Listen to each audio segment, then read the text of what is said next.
Today we continue our conversation as we look at COVID-19 deepening corporate governance in Nigeria. Very important that sustainability of businesses and efficiency of governance is entrenched even in periods like this. To lead this conversation with me is Mrs. Tosin Ajose, the lead advisor of DealHQ Partners, a leading boutique commercial law firm.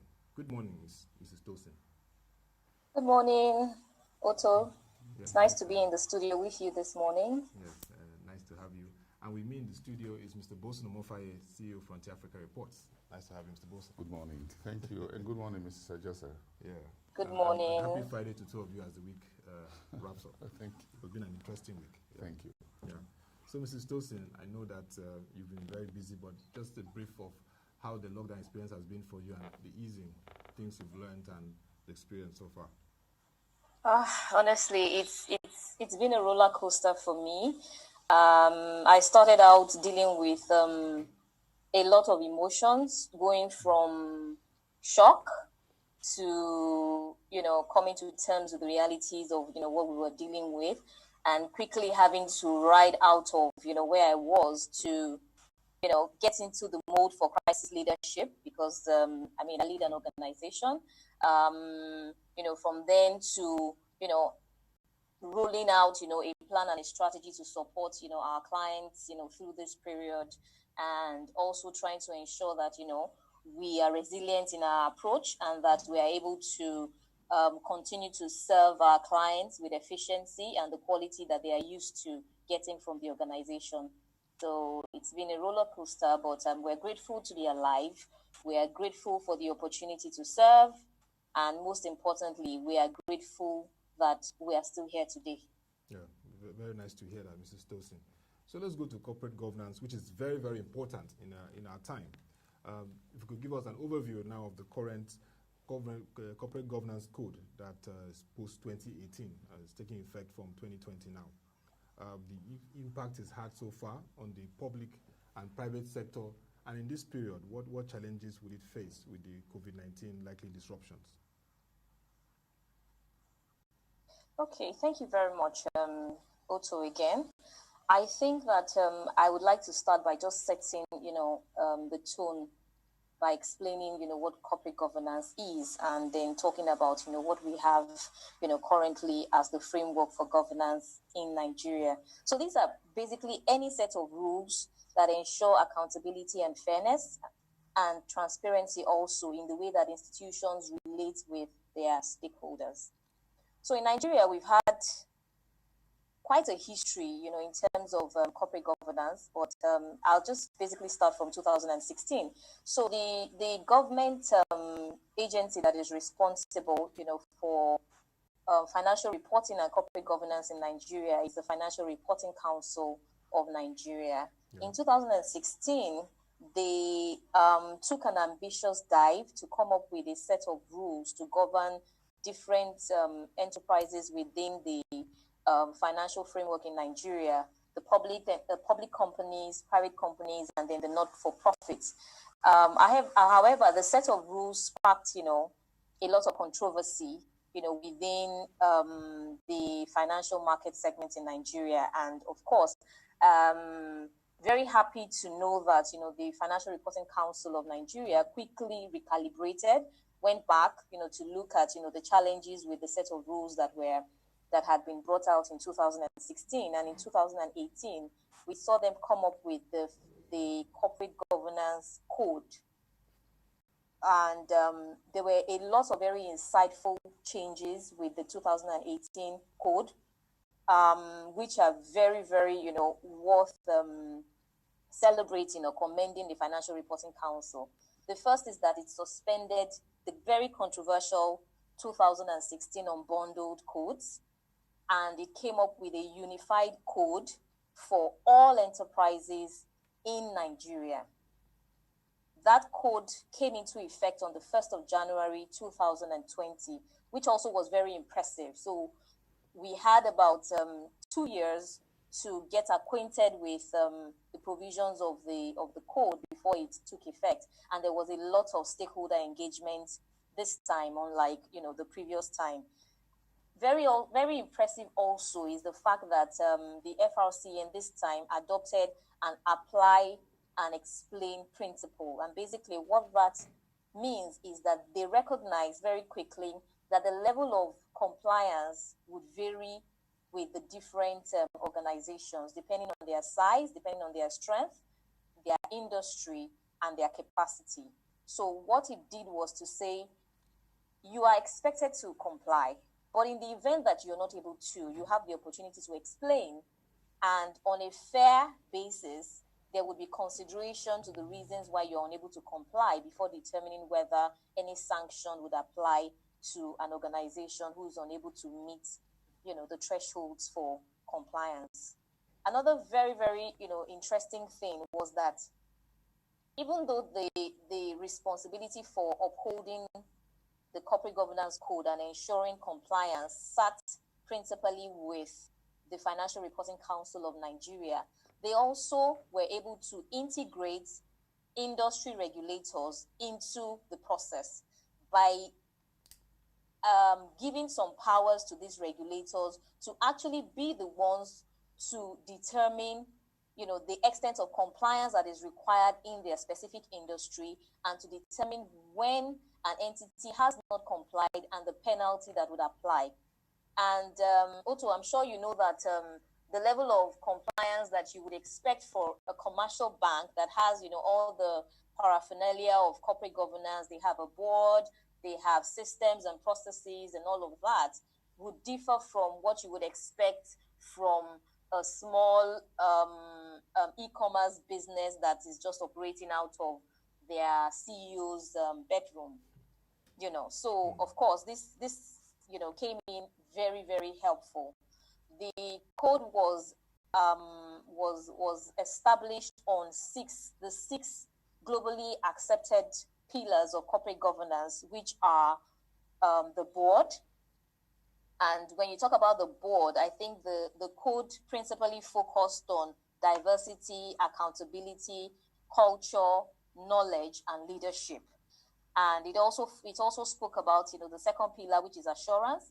Assurance has to do with audit, internal control, and compliance.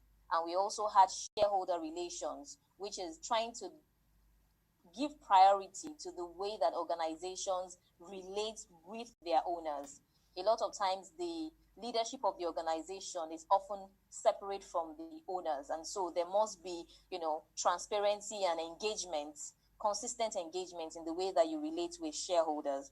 Then there is business conduct and ethics, which has to do with the culture of the organizations and their values.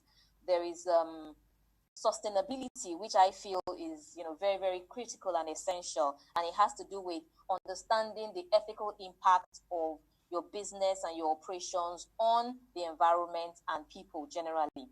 And finally, there's transparency, which talks about openness and accountability to all your stakeholders, which would include your shareholders, your employees, even people within, the immediate environment where your business operates and what have you. And of course, it also has to do with disclosures to regulators. So I understand that, a lot of people may feel that corporate governance pales in priority to other discussions that are ongoing in the financial sector around, the pandemic. But I beg to differ that one of the things that would ensure that we are able to ride through these unprecedented times, I would ensure that, we are able to achieve, resilience, sustenance, and continuity of business will be the extent to which, organizations adopt corporate governance practices. And what do I mean? What's the relevance of, corporate governance to your sustainability and survival? The other time I spoke about the board. So the board is the functional unit for decision making for any organization. At moments like this, you expect the board to step into what we call crisis leadership. You expect the board to be very, very supportive of management. You expect the board to be agile in their decision making. You expect the board to have, the resources and the capacity to take the right decisions that would move the organization forward. You expect them to be up to date on goings on in the international market, to be up to date on, all the different risks and management principles that they need to deploy to ensure that, they achieve, sustainability and business continuity. So why wouldn't we be talking about corporate governance? We also spoke about sustainability. At this point, we need to talk about sustainability in terms of allocation of resources. We need to talk about sustainability in terms of personnel. We need to talk about sustainability in terms of, business continuity. How do you ensure that you manage the resources of the organization such that you are able to tide this storm, still be existent when this is over, and map a path for you to quickly come out of, any circumstances that your business would have to face, in this period. And of course, transparency. A lot of stakeholders are looking to see, what is my organization doing? And right now, a lot of organizations are missing it. And how are they missing it? In two ways. One, there isn't sufficient stakeholder engagement. A lot of times you find that the management and the leadership, the board, take on the full responsibility of trying to map out, their out of crisis strategy without involving critical stakeholder group, which are the employees. And principally, that's why the employees are being paid. They have a critical role to play in sustenance and even in mapping out, strategies for times such as this. So transparency, communication, engagement, open engagements, being fair and equitable in the way that you assess situations and determine, how decisions will be made. Issues around health and safety of employees are related to corporate governance, for instance. So whether you decide to bring your staff back to work or they work remotely, all of these will fall under corporate governance. Risk management is a critical element of corporate governance. And that is so instrumental to navigating our way out of the incidences of this pandemic. So there is no talking about business continuity. There is no talking about corporate strategies without all our efforts being targeted at achieving corporate governance. Okay, very elaborate insight you brought on the issue of corporate governance. You mentioned sustainability. I remember last year when you had the DealHQ Roundtable 1.0, you talked about building sustainable enterprises through adaptive corporate governance practices. Apart from sustainability, the other aspect that you raised was ethics, the need for ethics to be driven effectively, boards and corporations. And you talked about company secretaries playing a key role there. Openness, very, very important. If you can elaborate further on that in this period of crisis pandemic, ensuring that sectors, companies, corporations maintain ethics, which is very key to ensuring that operations are also driving efficiency at this time. Okay, so I will start from talking about ethics, from talking about the organizational culture. At moments like this, the culture of the organization is actually being tested. So are you who you say you are? In moments of crisis, are you still going to stand by your organization's core values? So we've seen situations where people have some organizations have come under fire about their approach to personnel, for instance. So some have decided that we're going to lay off some people or what have you. Which is possibly in response to some of the circumstantial realities of the business. However, like we often say, there isn't so much a right and wrong decision for an organization in this period as much as the approach to analyzing the circumstances, arriving at the decision, communicating, that decision to the stakeholders, and ensuring that all the stakeholders do not lose trust in the institution. So what are your values? What are people seeing? Your employees, what are they seeing? Your shareholders, what are they seeing? Your business counterparts, your clients, your customers, what are they seeing about you, in this period? Are you holding on to your organizational organization's values of quality service? Are you available to your clients? Are you considerate of the circumstances of your employees? And most importantly, are you complying with rules and regulations that apply to your business? Or is it, everything is now, out of the windows and, anything goes? We cannot, go into a situation of anarchy because we're dealing with a crisis. So this is where the test of governance and leadership would actually happen. And we look to see the organizations that would come out of this better shaped, better formed, more resilient, and more positioned to, achieve growth and development of their business objectives. Well, Mr. Boason, you've heard what Mrs. Tosin has said. I mean, anchoring this new Nigerian Corporate Governance Code, which, if you look at the insight into it, it's more pro-business in terms of business-friendly than what we had in 2016.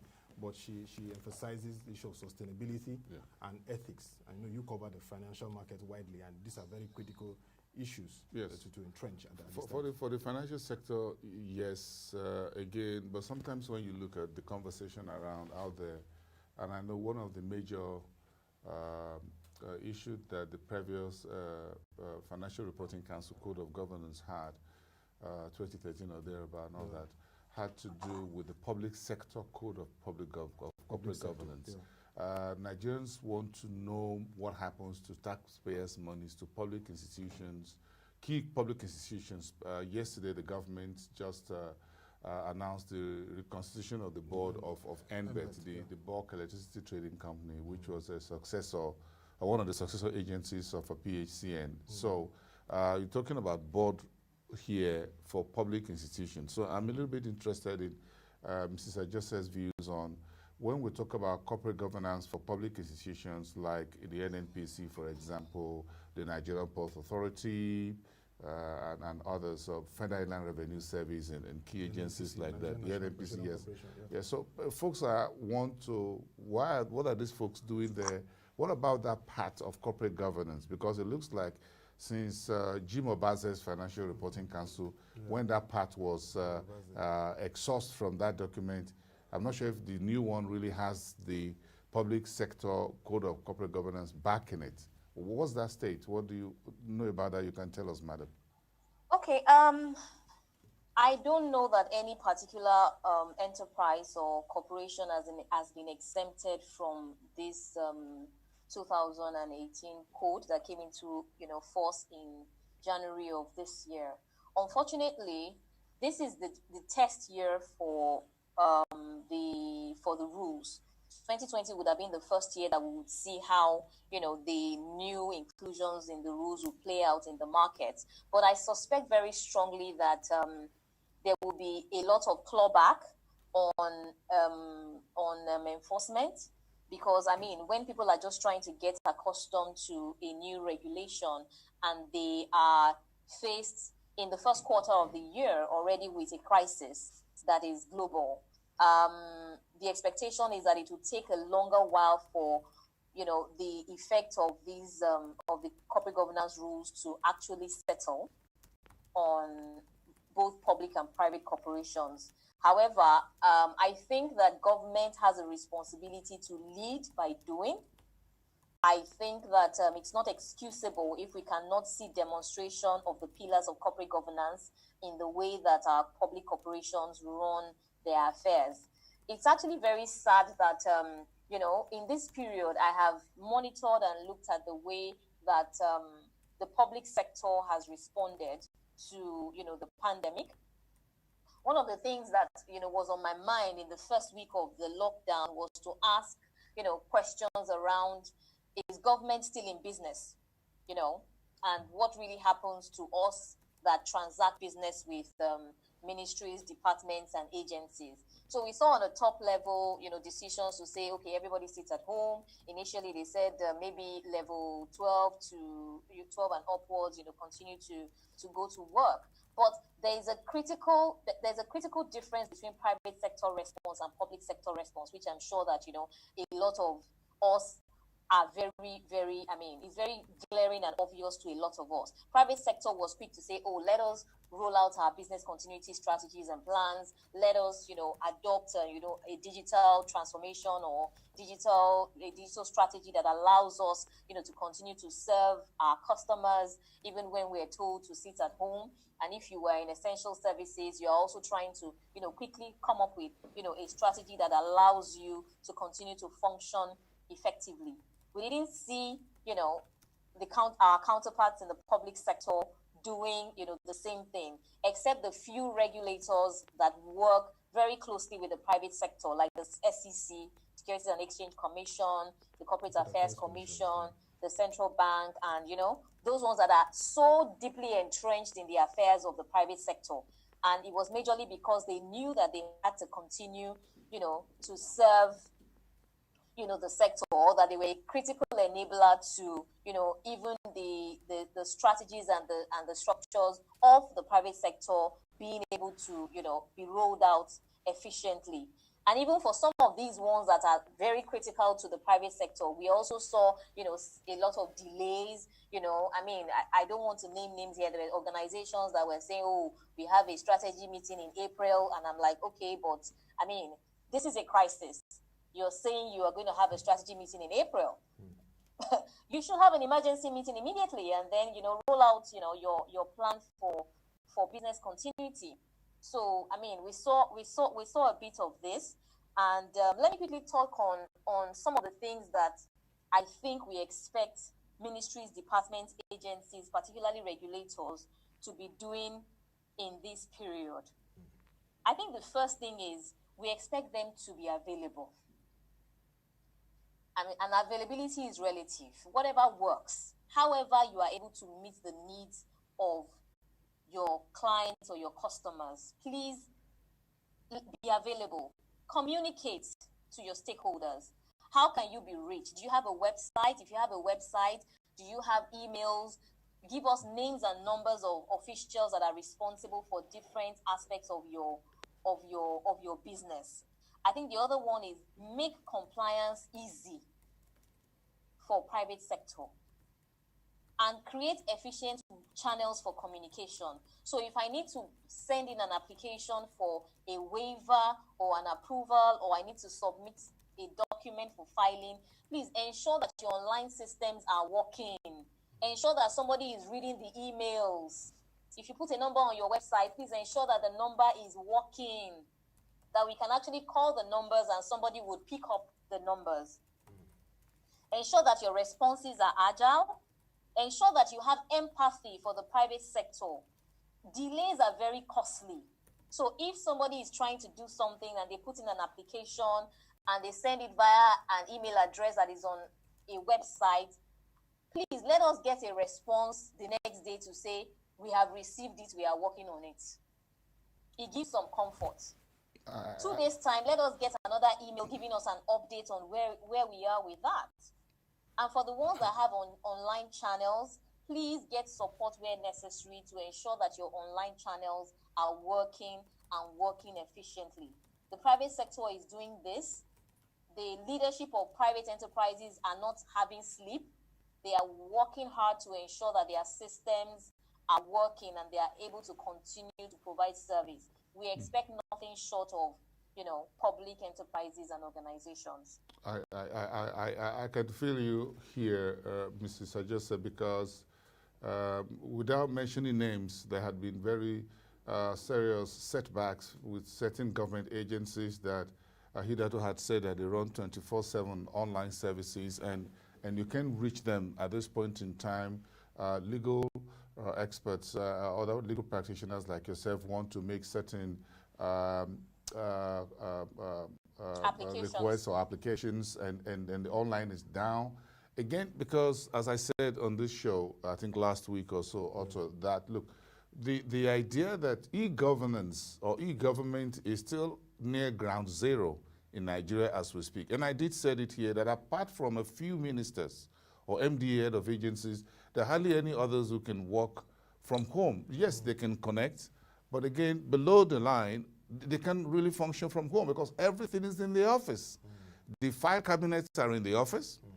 The computers, hardwares are all installed in the office. There's nothing anybody's taking home. So the whole private sector response had been tremendous. But the governance part of it had not really been, except the sound bites. The only people you see at the front line are those within the healthcare, whatever, and the central bank, the FIRS, SCC, well, NNPC has also been because of petrol and what have you. But largely the rest, you can't really do something as a professional, for example, as a legal practitioner. If the CAC's line is not, online platform is down, and you can't reach the CAC. If you put in phone numbers on the website, who's going to pick up those phone calls? I can tell you 1 all over 10 will happen, that you get someone to respond, because they need to be in the office physically to pick up the calls. So do they have business continuity in Nigeria? Ab initio, we don't have a very strong public civil service in the country. The contribution of the public sector to our GDP is very abysmal. So right now, the e-government is seriously lagging the e-business. And this is the same government that should lead and be the enabler for the private sector to thrive. But you can't get it done. So now we're keeping government officials at home. How do they get back to work?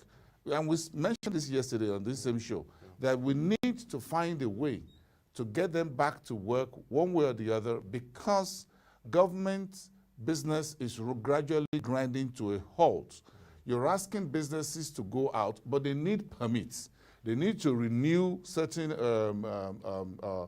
contracts or permits or taxes. How do you ensure that these are done? It's very, very interesting. So you raised a very important point, madam, that maybe this would be the learning curve, and we should also use this opportunity to drive this point home for that. We need e-government as scalable as we have in the private sector, as functional as they are in the public sector. I'm not sure any bank will, if you call MTN now, there's nobody there to pick up your call. So at the call center, or you call DSTV. Well, hold on a second, somebody has to be there. They have to be there. Someone has to be there to respond. But right now, for many of government agencies, who pick up the calls? You can't call the Director General of a particular agency, or you can't call the minister. So if the websites are there, you want to make contacts or send emails, who responds to it? They should when? Be available and accessible. Where is the business continuity or government continuity plan? I'm not sure it ever existed. I'm not too sure if it ever did. And this is very key for particularly investment at this time, because investors will still be making inquiries and want to see what they exactly. do in Nigeria. So if they talk to business owners, they say, well, thank you so much as an advisor. I'll talk to so government agencies in XY state or federal, and you can't make it happen. And what happens to the investor? It just goes next door. You have Benin Republic, you have Togo, you have Ghana, you have Cameroon, you have elsewhere. They just step next door where folks are picking their calls. They just call Rwanda, or they call Kenya, or anywhere else, or Botswana, or Mauritius. They just make a phone call, because nobody has any money now that is lying idle. They need to find the right destination and spot for it, invest it, and wait for something to happen. So we need to rewrite the architecture of e-government in Nigeria and use this pandemic as part of the whole plan. We're making so much plan, trillions of naira in what you call stimulus package, intervention. I think part of that money with this plan should go into e-government. Yeah. I mean, you have a point there. So, Mrs. Tosin, as you share your closing thoughts, we'd like you to key in the fact of attracting investment and easing the business environment. You know, PEBEC, the Presidential Enabling Business Environment Council, has been doing their work, and the National Action Plan 5.0 is still impacted by the COVID-19 disruptions. But what would you advising them to do to ramp up the process? And also for MSMEs this period, they will also need support. Advisory, managing the process. They also are major employers of labor at this time. So, thank you, Otto, and thank you, Mr. Boason. Ease of doing business is not just lip service. We must get past the point where we pay lip service to ease of doing business. This morning I was just, thinking that, so last year we're celebrating that Nigeria is now ranking 131st out of 190 countries in terms of ease of doing business. And we celebrated a lot because we moved 15 places up from our last position. I mean, which is good. And I really commend, the efforts of the PEBEC. But unfortunately, ease of doing business does not end with policy drive alone. And I mean, PEBEC can do and drive all the right regulations, but if there is no collaboration amongst, the government agencies, the ministries and departments, we're really just wasting our time. So some of the good efforts and the positive progress we've made is because we have been assessed basically on, policy drive alone. But ask anybody that lives and does business in Nigeria if they feel like things are easier now than they were a couple years back, or even a foreigner that is looking to make investments in Nigeria. Perhaps not. I'm not sure that you will get a lot of positive responses. And I actually want to take us through, all the different, criteria for the assessment, so that, we can break this thing down and make it, very simplified. The first one is the timeline for starting a business. Are we able to start a business or register a business within 24 hours? Is the process completely automated without any need for agents, brokers, or advisors? Can somebody sit outside of the shores of Nigeria and get a company registered within 24 hours? I'm sorry to say, my experience has not been yes.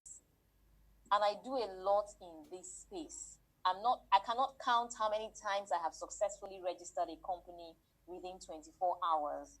And I'm sure that I share the sentiments of several other people out there. Let's talk about construction permits. This process is supposed to be, completely automated now and shortened. I speak for Lagos, Nigeria, where I reside. And I'm also married to someone that works in the build sector.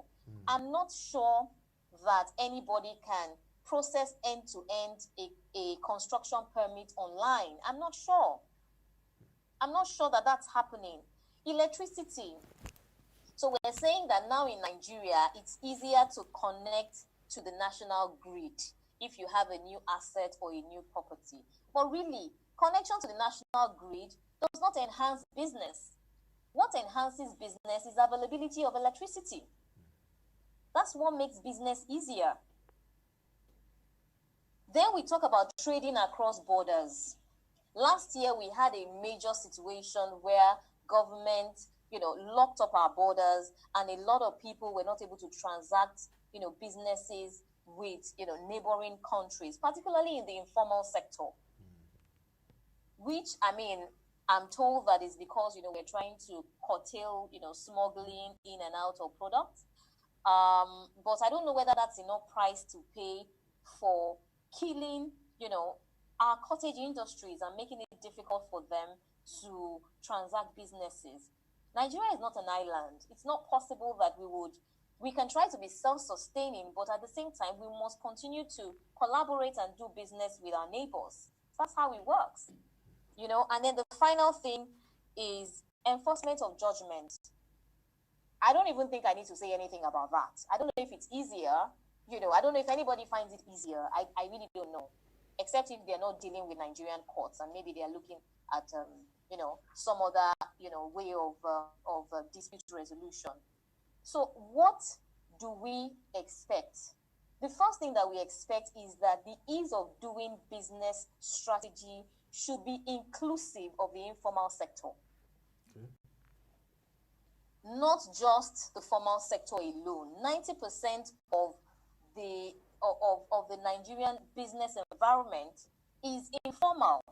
So how does our ease of doing business strategy impact the business of that woman in Aja market who is selling fish?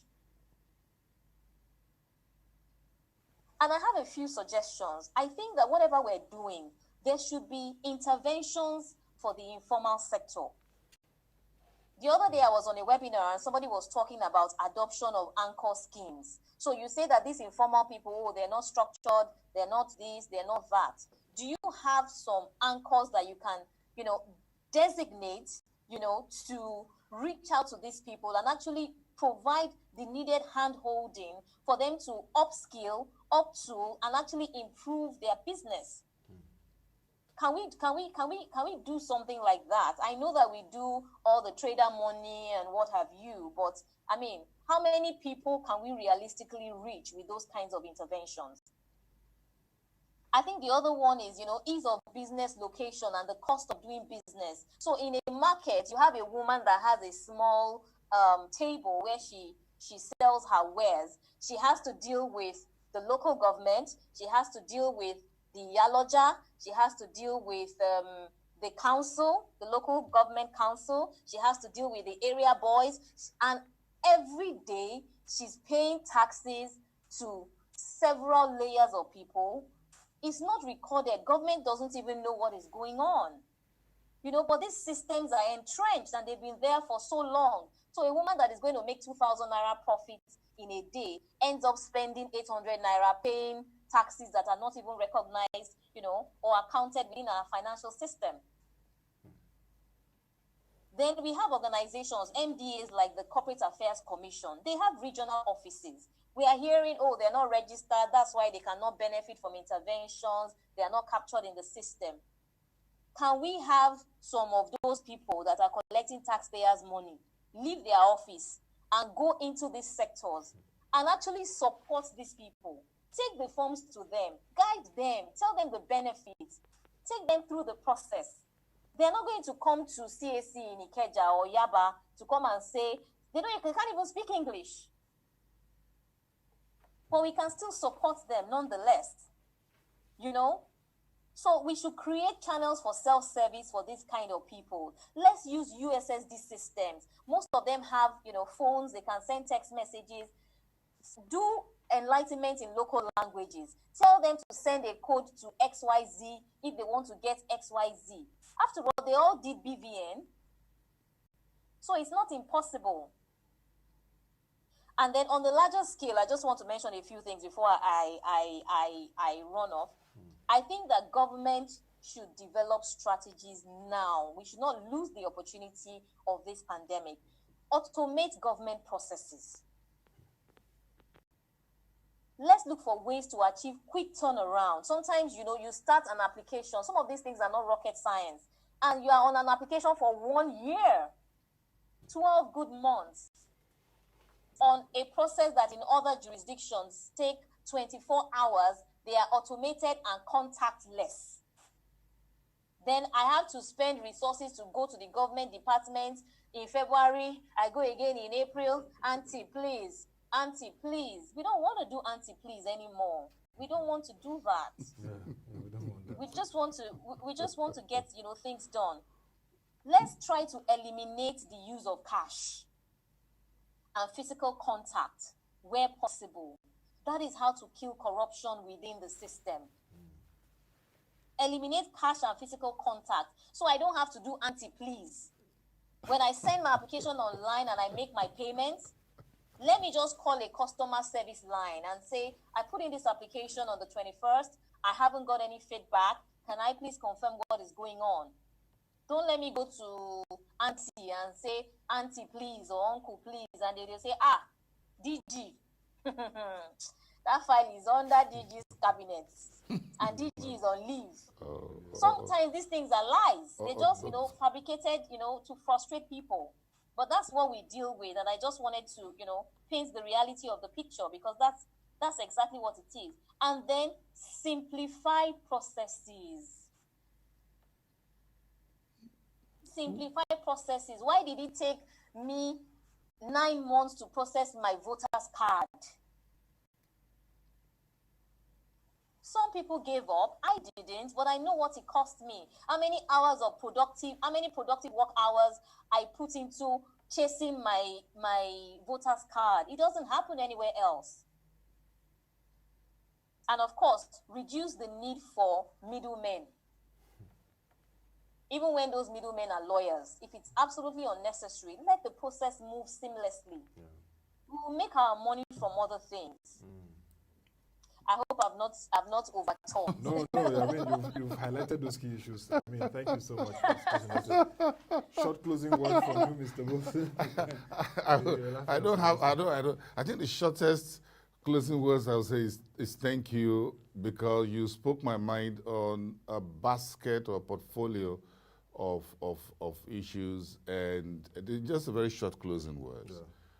You see, one of the reasons why it's difficult for us to reopen government offices and allow the general workers to go in is still because of this issue of ante.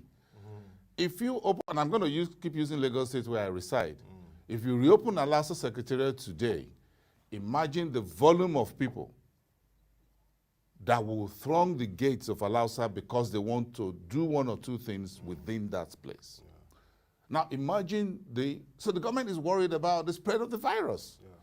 Because the footmaths there will get seriously overrun. Yeah. You want to process your permit, you want your tenement rate, the lawyers are there, the journalists are there, the market women are there. It's all manual operation because we've introduced so many roadblocks on the highway to heaven. And it's also be an expressway. But it's become such a one road that those who are at the gate are not going in, and they don't want anybody else to go in. So there are a lot of roadblocks. Yeah.